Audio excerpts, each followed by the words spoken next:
오늘은 예배 회복을 위하여라는 제목으로 함께 말씀을 나누겠습니다. 예배는 누구에게 드리는 것입니까? 예배는 바로 하나님께 드리는 것입니다. 저와 여러분이 믿는 그 하나님께 우리 드리는 것입니다. 그러면 우리는 어떤 예배를 드리는 것이 옳은 예배일까요? 신명기 6장 5절 말씀에는 이렇게 말합니다. 너는 마음을 다하고 뜻을 다하고 힘을 다하여 내 하나님 여호와를 사랑하라 말하고 있습니다. 그렇습니다.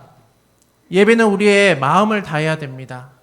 예배는 힘을 다해서 우리는 예배를 드려야 됩니다. 그리고 하나님께 사랑을 고백하는 자리, 그것이 바로 우리가 드리는 영적 예배인 줄 믿습니다. 이곳에는 하나님이 임재하는 자리, 곧 바로 이 예배당입니다. 이곳에 나왔으면 모든 것을 사실 다 내려놓아야 됩니다.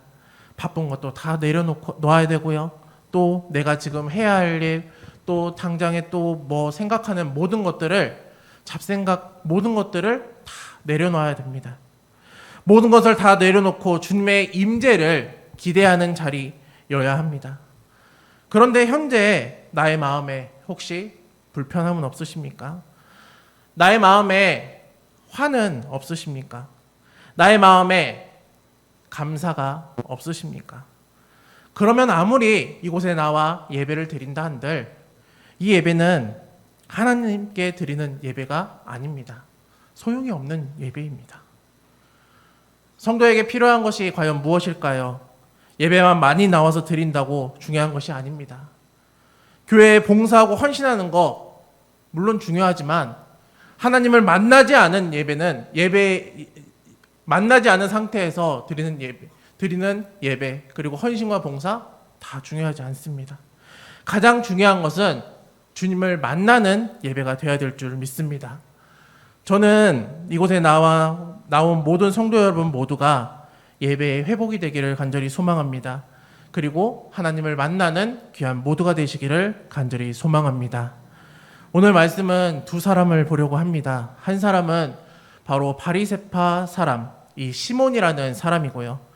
또 한 사람은 바로 죄 많은 여인이라고 이렇게 소개되어 있습니다. 바리새파 시몬, 이 시몬은 예수님의 식사 자리에 초대를 합니다. 당시에 초대는 일반적인 그런 초대는 아니었습니다. 일반적으로 시몬과 예수님만 단둘이 먹는 게 아니라 이 초대의 자리는 많은 사람들이 와서 한 그 잔치집과 같이 그렇게 식사를 했습니다. 그리고 말씀을 나누는 그런 자리였습니다. 많은 사람들이 있었고 거기에는 좁은 공간의 집이 아니었을 것입니다.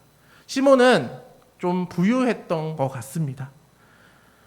생각을 합니다. 그런 사람이 예수님을 자신의 집에 초대를 했습니다. 많은 사람들이 모여들었고 즐거운 교제 시간이었습니다. 그런데 성경에 한 여인이 이제 등장을 합니다. 이 여인은 누구냐? 죄가 많은 여인이라고 이야기합니다. 여인은 예수님이 시몬의 집에서 식사한 것을 듣고는 자신의 귀한 향유를 가지고 이제 시몬의 집에 찾아갑니다. 그리고 그 여인은 예수님을 만나게 됩니다. 만나기 전에 시몬의 집에 들어오면서 많은 사람들이 그 여인을 분명히 봤을 겁니다. 그런데 거기에서 그 시몬을 봤을 때, 여인을 봤을 때 많은 사람들이 좀 불편했을 것입니다. 이유가 있죠. 왜냐하면 이 여인은 죄가 많은 여인이었습니다.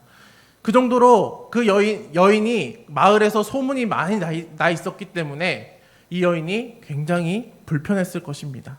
특별히 시몬이 가장 마음이 불쾌했을 겁니다. 죄가 많은 사람이 내가 초대하지도 않았는데 식사 자리에 왔다는 것 자체가 그는 마음이 언짢았을 것이고 마음이 불편했을 겁니다.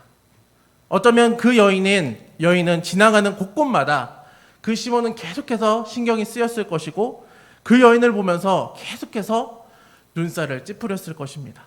하지만 이 여인은 예수님께 다가가 예수님께 한 행동을 저자 누가는 38절의 말씀에 자세히 기록하고 있습니다. 우리 38절의 말씀 함께 읽도록 하겠습니다. 함께 읽겠습니다. 시작. 예수의 뒤로 그 발 곁에 서서 울며 눈물로 그 발을 적시고 자기 머리털로 닦고 그 발에 입 맞추고 향유를 부으니. 아멘. 여인의 한 행동은 눈물로 예수님의 발을 닦았습니다. 그리고 자기 머리털로 닦았고 그 발에 입 맞추고 향유를 부었습니다. 이 모습을 보면서 여인의 행동의 간절함과 진심에서 우러나오는 것을 말씀을 통해 볼 수 있습니다. 특별히 그녀가 머리를 풀었다는 것은 당시의 이 여자로서는 굉장히 수치스러운 행동이었습니다. 여자는 절대로 머리를 당시에는 내리지 않았습니다. 당시 사회에서는 머리를 내린다는 행위는 이혼 사유에까지 해당될 정도로 굉장히 엄격했습니다. 하지만 이 여인은 과거의 잘못을 부끄러워하며 예수님 앞에 자신을 낮추고 섬기려 하고 있습니다. 그러나 시몬이 보기에는 이 여인이 지금 유대교의 질서를 지금 어지럽히고 있다고 그는 생각하고 있습니다. 시몬이 생각하는 것은 죄를 지은 이 여인이 그리스도를 섬길 수 없을 뿐만 아니라 전심으로 죄를 아무리 뉘우친다 할지라도 그녀는 낙인이 찍혀있기 때문에 이 낙인은 절대로 지워지지 않는다고, 그것이 바로 유대교의 당시의 질서였습니다. 그 바리새파 사람들의 그 시몬과도 마찬가지고 또 바리새파 많은 사람들은 어쩌면 이 질서를 완벽하게 유지하고 지켜주는 그리스도가 당시에는 필요했을 것입니다. 하지만 예수님께서는 이 시몬이 원하는 그리스도는 아니었습니다. 예수님께서 시몬을 부르시죠. 그리고 한 이야기를 들려주십니다. 500데나리온의 빚진 자와 50데나리온의 빚진 자, 이 둘이 있는데 이 둘이 갚을 길이 없다고 합니다. 이 둘이 갚을 수 있는 상황이 아니었는데 이 주인은 모든 빚을 다 탕감해 줬다고 합니다.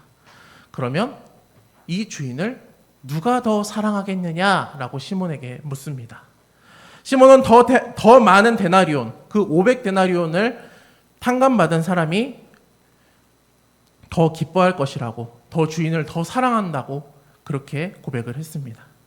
예수님께서 내 말이 옳다라고 얘기하시죠. 그러면서 여인이 한 행동을 시몬에게 다시금 되새기면서 이제 말씀을 해주고 있습니다. 44절에서 46절까지의 말씀입니다. 우리 함께 읽도록 하겠습니다. 함께 읽겠습니다. 시작. 그 여자를 돌아보시며 시몬에게 이르시되 이 여자를 보느냐? 내가 내 집에 들어올 때 너는 내게 발 씻을 물도 주지 아니하였으되 이 여인은 눈물로 내 발을 적시고 그 머리털로 닦았으며 너는 내게 입 맞추지 않았지만 그 여인은 내가 들어왔을 때부터 계속 내 발에 입 맞추고 있다.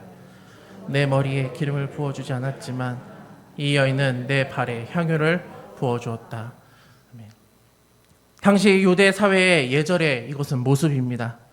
오늘의 읽은 말씀과 바로 같습니다. 입맞춤은 주인이 손님의 그 어깨에 자신의 손을 얹고 평화의 입맞춤을 합니다. 먼 거리에서 오는 경우에는 발이 지저분하여서 발을 씻을 물을 준비하는 것이 바로 손님에 대한 예의입니다.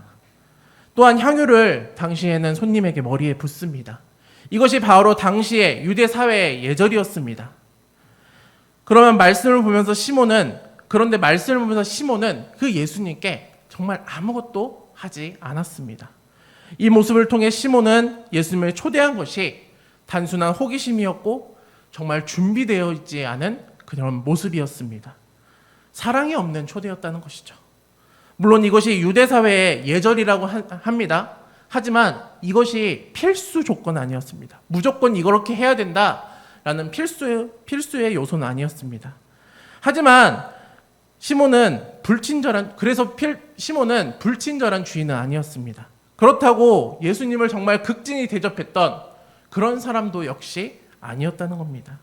여인의 모습을 보면서 정말 여인은 물 대신 눈물로 예수님의 발을 씻겨주었고 예수님의 얼굴 대신 발에 입 맞추어 주었고 예수님의 머리 대신 발에 향유를 부어 주었습니다. 시몬도 베풀지 못했던 그 친절을 예수님께 베푼 사람이 바로 그 여인이었습니다. 47절에 이렇게 얘기합니다. 그러므로 내가 내게 말한다. 이 여인은 많은 죄를 용서받았다. 그것은 이 여인이 나를 많이 사랑하기 했기 때문이다. 그러나 적게 용서받은 사람은 적게 사랑한다라고 말씀합니다. 사랑하는 여러분, 오늘 말씀에서 죄 사함을 갈망한 여인은 죄를 용서받았습니다. 이유는 이 여인이 나를 많이 사랑했기 때문이라 그렇게 말하고 있습니다. 여인은 예수님께 나에게 베푸신 은혜와 사랑을 알았습니다. 죄 사함은 우리가 가지고 있는 죄를 깨끗이 씻어주는 것입니다. 예수님이 저와 여러분 모두에게 주신 바로 십자가의 사랑이 바로 그 예입니다. 그런데 이 십자가의 사랑을 우리는 항상 어쩌면 잊고 살아가지 않나 우리는 생각이 듭니다. 우리는 하나님의 자녀이고 거룩한 하나님의 백성이고 나의 죄를 용서해 주신 그 예수 그리스도의 사랑을 우리는 어쩌면 기억하지 못할 때가 너무나도 많이 있습니다. 오늘 말씀에서 보면 크게 빚진 자가 탕감을 받았을 때 주인이 어떻게 했습니까? 주인을 어떻게 했습니까? 더 사랑했습니다. 우리를 구원하시고 영원한 생명을 허락하신 우리의 주인이신 예수님을 더욱더 사랑하고 감사하는 삶을 살아가시기를 바랍니다. 특별히 주인이신 그 예수님께 표현을 하십시오. 어떻게 표현을 합니까? 바로 예배를 통해서 뜨겁게 예배를 드리시기를 바랍니다.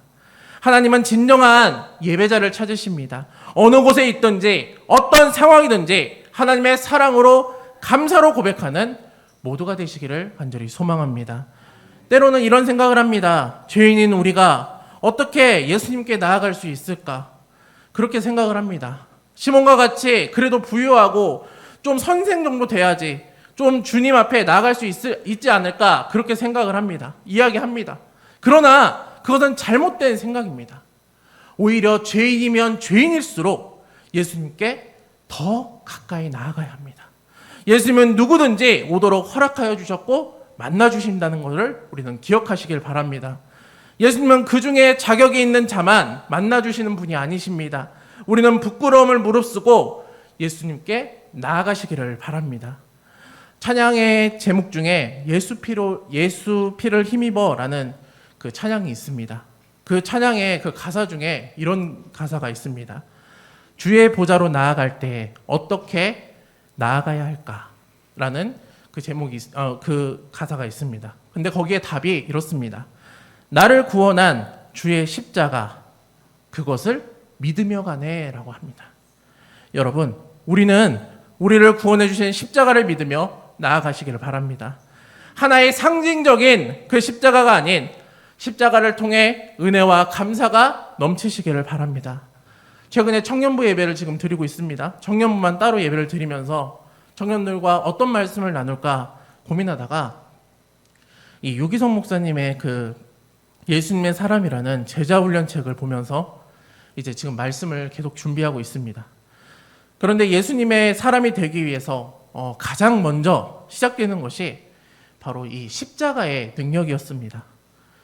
그러면 여러분, 제가 두 가지만 묻겠습니다. 성도 여러분, 예수님께서 십자가를 지신 것이 나 때문인 거 맞습니까? 아멘이십니까? 이거 아멘이 아니면 안 됩니다. 여러분, 다시 묻겠습니다.